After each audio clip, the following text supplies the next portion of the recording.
पाडण्याचा प्रयत्न होतो, ते कॉन्ट्रॅक्टर लोकल आहेत का बाहेरचे? आता ते कॉन्ट्रॅक्टर लोकलच आहेत आणि त्या कॉन्ट्रॅक्टरवरती असं तर आम्हाला वाटतंय की त्यांच्यावरती कोणाचा तरी वरद असत आहे, कारण की ते इथं बाहेरचे असे काय नाही, इतर आमच्या आजूबाजूच्या ह्याच्यातलेच आहेत.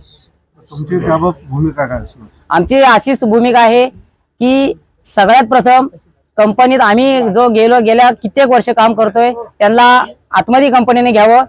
ते जे असणारे कामगार आहेत आम्ही त्यांनाही म्हणत नाही की त्यांच्यावरती अन्याय करा, तुम्हाला मॅनपॉवर लागेल तर तुम्ही तीही मॅनपॉवर घ्या, आम्ही असंही म्हणत नाही, कारण की कंपनीमध्ये मॅनपॉवर लागणार आहे हे आम्हालाही माहिती आहे. कारण की आम्ही 221 कामगारांमध्ये कंपनी ज्या वेळेला तिचा विस्तार छोटा होता त्यावेळेला 221 कामगार काम करू शकत होते, पण आता तिचा विस्तार मोठा झालेला आहे त्याच्यामुळे त्याच्यामध्ये मॅनपॉवर जास्त लागणार आहे हे आम्हालाही कळतंय. त्याच्यामुळे आम्ही असं म्हणू शकत नाही की त्यांच्यावरती अन्याय करा, कारण की तेही कोणतरी कामगार आहेत.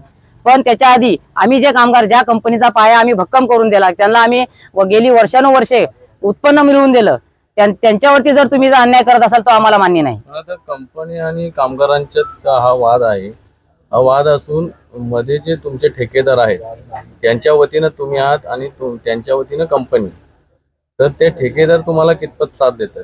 आता आमचेच ठेकेदार आमच्यापासून दूर जात आहेत, कारण की आमचेच ठेकेदार असं निदर्शनास येत आहे की ते वेळोवेळी आम्ही जे प्रश्न सांगतो त्यांना कुठलीही आमच्या काय व्यथा असते त्या सांगतो, त्या मॅनेजमेंट मध्ये वेळोवेळी पोहोचवत नाहीत. ते ठेकेदार कुठचे? ते ठेकेदारही आमच्या इथे आसपासचेच आहेत, लोकल ठेकेदार आहेत, स्थानिक लेवल आहे.